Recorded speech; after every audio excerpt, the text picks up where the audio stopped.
the Vatican has released the post-synodal apostolic exhortation, Carida Amazonia, or Beloved Amazonia. It is Pope Francis's response to the nearly month-long meeting that happened at the Vatican last October. Despite widespread speculation following the synod, the Pope does not call for married priests, but seeks to expand horizons beyond conflicts. The Vatican presented the Holy Father's exhortation earlier today at a press briefing. The document traces new paths of evangelization and care for the environment and the poor. The Holy Father urges bishops to pray for more priestly vocations and to send missionaries to regions where faithful Catholics in remote areas can go months, even years, without Mass. Cardinal Michael Tierney, Undersecretary of the Vatican's Migrants and Refugees Section and Special Secretary of the Synod for the Amazon, joins us now from Rome. Thank you so much for joining us. It's a pleasure, Tracy. Well, Pope Francis described his exhortation as his personal reflection on the Synod discussions. What does it tell us, and what's the ultimate message? It's his reflection, but it's called Carida Amazonia. It's a love letter.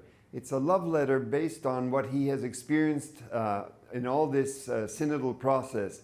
And with that love, he shares 4 dreams with us: a social dream for justice and equality, an ecological dream for care for the common home, a cultural dream of a truly enculturated gospel, an enculturated church, and finally a pastoral dream of how the church will renew itself to accompany the people of the Amazon. So it's a beautiful letter, a loving letter, and a letter that involves us in his vision and in his passion for the Amazon. I'm curious, why do you think Pope Francis didn't mention the possibility of married priests in the document? The papal exhortation officially presents the final document of the synod, which includes that proposal as well. So what he has done is he has put the entire final document in our hands. He has asked everyone to read it entirely, so including all the proposals, and then to see, depending on where one is in the church and what the needs are, how we're going to pick up on those proposals and carry them out. What does the Pope concretely propose in helping to evangelize the Amazon region? He's to help evangelize the Amazon region. He's calling for the discovery of every Christian, no matter where they are or what situation they're in, to discover that they also have a missionary vocation, a vocation to share the good news of Jesus Christ with everyone. And this involvement of everyone, I think, is one of the things that runs through the whole exhortation, that you can't love and dream without wanting to be involved. And I think his dream and his love is truly infectious, so that when one reads it, one feels like getting involved oneself. And this, I think, will have a great effect in the Amazon and elsewhere in the church as well. Can we talk about what the Pope says about the importance of lay people, especially women, in collaborating with priests when it comes to missionary work?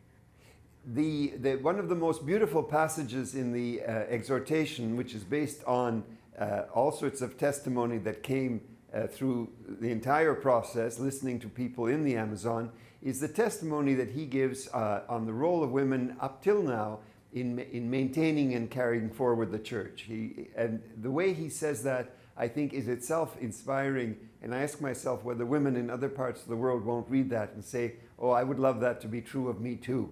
And then, based on that experience, he then goes on to invite us to be creative and courageous in developing new ministries and in having those ministries included and recognized and ratified within the church, so that people who are doing these ministries will feel the full support of the community.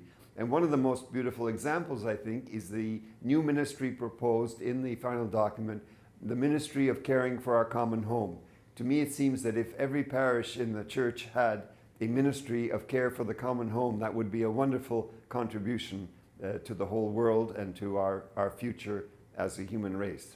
Well, Cardinal, thank you so much for your time and for your insight. We appreciate it. It's a great pleasure. God bless you.